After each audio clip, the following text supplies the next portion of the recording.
Hello दोस्तों, स्वागत है आपका हमारे YouTube channel TET fact academy में। मैं हूं शशिकांत राय। और आज का जो वीडियो है वो बिहार शिक्षक बहाली के जो ब्लाइंड केस जो किया गया था उससे लेकर के है। यहाँ पे जो है ब्लाइंड फेडरेशन का जो कहना है कि हम लोग को जो है समान अवसर नहीं मिल रहा है, समान भागीदारी नहीं मिल रही है, या फिर जो है सीटों को जो बंटवारा है सही तरीके से नहीं किया गया है। और कहीं ना कहीं वो चाहते हैं कि उनका जो रिजर्वेशन का जो पॉइंट है उसको जो है बढ़ा दिया जाए।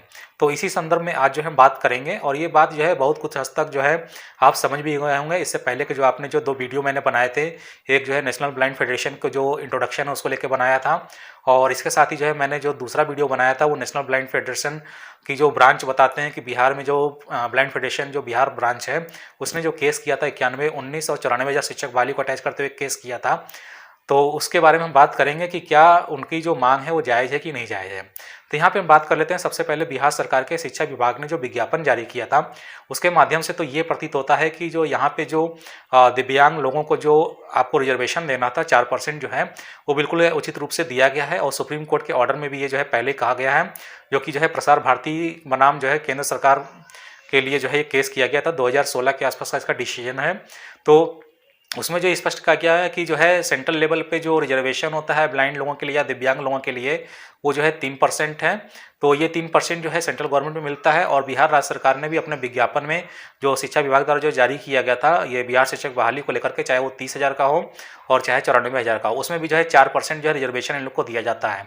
तो मेरे ये समझ में नहीं आ रहा है कि आखिर ये किस प्रकार का जो है डिमांड कर रहे हैं, ये किस प्रकार से जो है सीटों का बंटवारा करना चाहते हैं।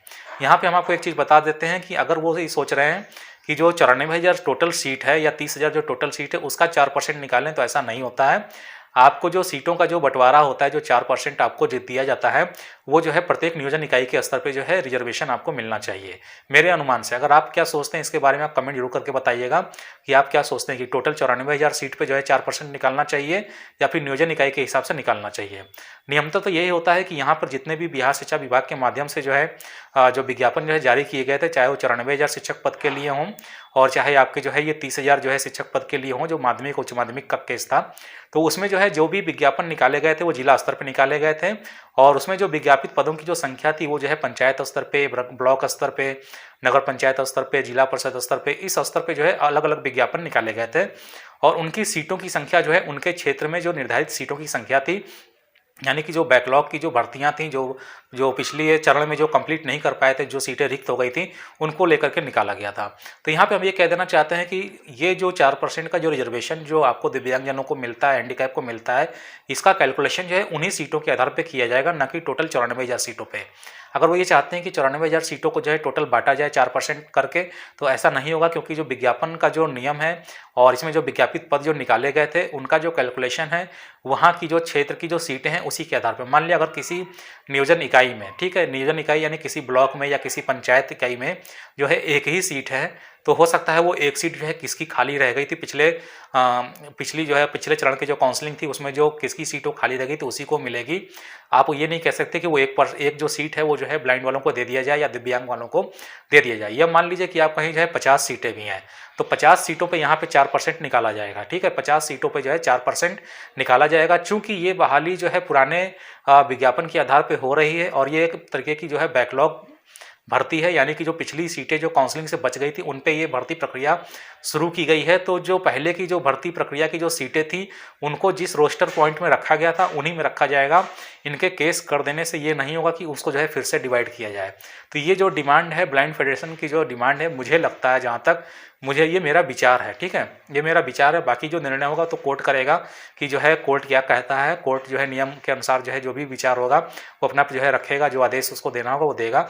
लेकिन मेरा जो विचार है वो यही है कि जब ये बैकलॉग की भर्ती है, 94,000 शिक्षक की जो भर्ती है वो बैकलॉग की भर्ती है, इसमें कोई नई सीटों का जो है आयोजन नहीं किया गया है।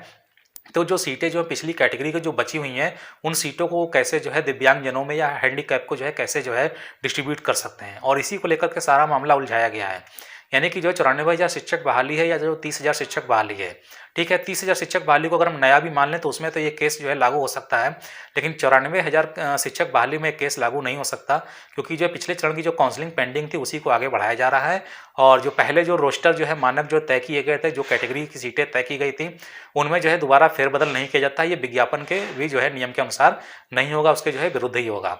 तो कहीं ना कहीं से जो ब्लाइंड फेडरेशन जो बिहार शाखा है, जो ये मांग कर रही है कि इसको जो है फिर से देखा जाए और इसमें जो सीटों का बंटवारा जो है उसमें समान भागीदारी दी जाए, तो मेरे हिसाब से तो जो है पूरी तरीके से बिल्कुल भी सही बात नहीं है।